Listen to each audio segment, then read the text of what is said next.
भारत में शिक्षा को मौलिक अधिकार माना जाता है, लेकिन निजी संस्थान इसे बिजनेस बना चुके हैं। नमस्कार दोस्तों, स्वागत है आपका हमारे चैनल पे। आज हम एक ऐसे टॉपिक पे बात करने वाले जो हमारे समाज की बुनियादी असमानताओं को उजागर करता है। आपने अक्सर सुना होगा कि हम भारत में निजी शिक्षण संस्थान, स्वास्थ्य संस्थान और उद्योग पूरी तरह से निजी है। लेकिन सवाल ये है, ये कितने निजी है?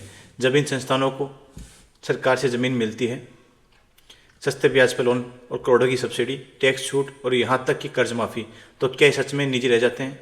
और ऊपर से इनके बावजूद सरकार की जिम्मेदारियाँ जैसे नौकरी में आरक्षण, एडमिशन में रिजर्वेशन या मरीजों के बिलों में छूट, ये सब क्यों लागू नहीं होते?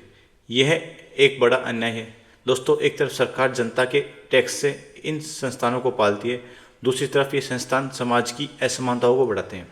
आज के वीडियो में देखेंगे कि इन निजी संस्थाओं को और कौन कौन सी सरकारी सुविधाएं मिलती हैं। हम शिक्षा, स्वास्थ्य और उद्योग तीनों सेक्टरों पर फोकस करेंगे। ये वीडियो तथ्यपरक, प्रभावकारी और विस्तृत होगी ताकि आप समझ सके कि क्यों इन संस्थाओं पर सरकारी पॉलिसी लागू होनी चाहिए। अगर आपको लगता है ये मुद्दा महत्वपूर्ण है तो वीडियो को लाइक, शेयर, सब्सक्राइब जरूर करें। चलिए शुरू करते हैं। सबसे पहले हम बात करेंगे निजी शिक्षण संस्थान, सरकारी सुविधाएं और अनुपालन की कमी। दोस्तों, सबसे पहले बात करते हैं शिक्षा सेक्टर की। भारत में शिक्षा को मौलिक अधिकार माना जाता है, लेकिन निजी संस्थान इसे बिजनेस बना चुके हैं। आंकड़ों से देखें, all India survey on higher education AISHE report के मुताबिक देश में 78.6% कॉलेज प्राइवेट है।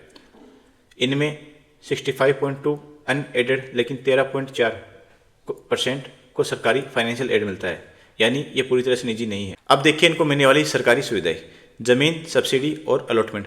कई प्राइवेट यूनिवर्सिटीज़ को सरकार से सस्ती दर पर या मुफ्त में ज़मीन मिलती है। उदाहरण के तौर पर institute of eminence IOE scheme के तहत 20 संस्थान, जिसमें 10 प्राइवेट और 10 पब्लिक, को स्पेशल रिकॉग्निशन और फंडिंग मिलती है। प्राइवेट IOE को $150 मिलियन, करीब 1200 करोड़ रुपए की सहायता मिलती है। ये पब्लिक फंड से आता है। सस्ते लोन और ग्रांट्स, सरकार स्टूडेंट्स को नहीं बल्कि संस्थानों को भी ग्रांट्स देती है। प्राइवेट संस्थानों जैसे आर्थिक रूप से कमज़ोर स्टूडेंट्स को पढ़ाते हैं, उन्हें फाइनेंशियल इंसेंटिव मिलते हैं। Higher education financing agency HEFA के तहत इंफ्रास्ट्रक्चर और R&D, रिसर्च एंड डेवलपमेंट के लिए लोन दिए जाते हैं और ये लोन सस्ते ब्याज पर मिलते हैं। अब इनमें टैक्स छूट और एग्जम्पशन की बात करते हैं। इनकम टैक्स एक्ट के सेक्शन 10 सब क्लॉज 23C के तहत प्राइवेट एजुकेशनल इंस्टीट्यूट को टैक्स एग्जम्पशन मिलता है अगर वे सिर्फ एजुकेशन की बात के लिए और प्रॉफिट नहीं कमाते हैं। लेकिन रियलिटी में कई संस्थान प्रॉफिट कमाते हैं फिर भी एग्जम्पशन लेते हैं। अगर एनुअल रिसीट 5 करोड़ से ज़्यादा है तो अप्रूवल जरूरी है, लेकिन ये एग्जम्पशन करोड़ों की बचत कराता है। स्कॉलरशिप और सब्सिडी की बात करते हैं। सरकार स्कॉलरशिप देती है जो अप्रत्यक्ष रूप से प्राइवेट संस्थानों को फायदा पहुंचाती है, जैसे माइनॉरिटी स्टूडेंट या SC/ST के लिए स्कॉलरशिप जो प्राइवेट कॉलेज की फीस कवर करती है। अब देखते हैं कर्ज माफ़ी और अन्य सुविधाएं। हालांकि डायरेक्ट कर्ज माफ़ी कम है, लेकिन लोन डिफ़ॉल्ट्स पर सरकारी बैंक से रिलीफ मिलता है। PPP मॉडल में पब्लिक फंड से प्राइवेट इंस्टीट्यूट को सपोर्ट। अब सवाल है कि इन सब के बावजूद प्राइवेट संस्थानों में आरक्षण क्यों नहीं है? सुप्रीम कोर्ट ने 1992 में कहा 50% से ज़्यादा नहीं हो सकता, लेकिन प्राइवेट में ये अनिवार्य नहीं है। 2006 के एंटी रिजर्वेशन प्रोटेस्ट के बाद भी प्राइवेट यूनिवर्सिटीज़ में OBC, SC और ST के लिए रिजर्वेशन नहीं है। स्टेट्स जैसे महाराष्ट्र, कर्नाटक में प्राइवेट यूनिवर्सिटी एक्ट्स में रिजर्वेशन है, लेकिन नेशनल लेवल पर नहीं है। ये एक अन्याय है।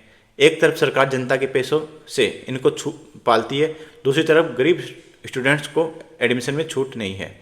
उदाहरण के तौर पर प्राइवेट मेडिकल कॉलेज में फीस लाखों में है, लेकिन सरकारी सब्सिडी लेते हैं। क्या ये सही है?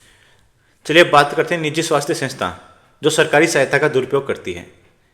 भारत में प्राइवेट हॉस्पिटल 60 से 70% स्वास्थ्य सेवाएं देते हैं, लेकिन ये भी सरकारी सुविधाओं पर निर्भर है, जिसमें मुख्य सुविधाएं हैं जमीन और इंफ्रास्ट्रक्चर सब्सिडी। प्राइवेट हॉस्पिटल को जमीन और इंफ्रास्ट्रक्चर सब्सिडी।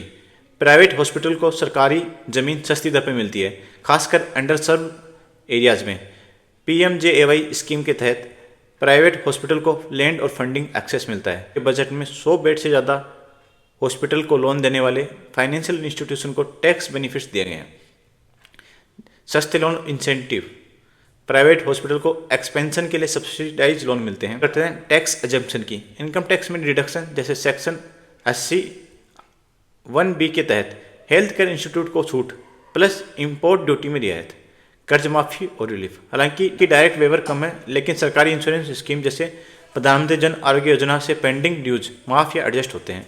अन्य सुविधाएं कौन सी है? मेडिकल टूरिज्म प्रमोशन के लिए इंसेंटिव और पीपीपी मॉडल में पब्लिक फंड से प्राइवेट हॉस्पिटल्स को सपोर्ट।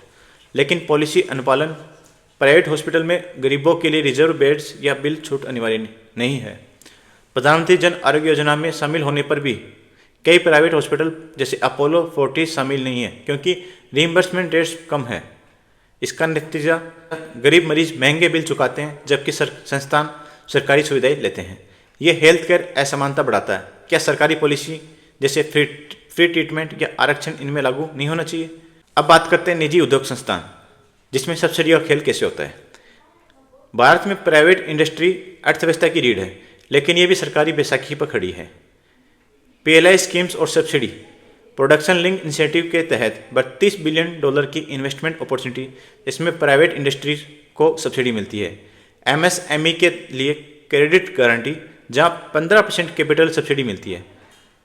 सस्ते लोन और क्रेडिट, मुद्रा योजना के तहत 10 लाख तक कोलेटरल फ्री लोन, एनएसआईसी से फाइनेंशियल असिस्टेंस, टैक्स छूट, कॉर्पोरेट टैक्स 30% से 22% तक और स्पेशल इकोनॉमिक जोन में टैक्स ब्रेक्स, कर्ज माफी 2014 से 2025 तक लार्ज इंडस्ट्रीज के लिए 1,25,320 करोड़ तक के लोन राइट ऑफ या माफ कर दिए गए हैं।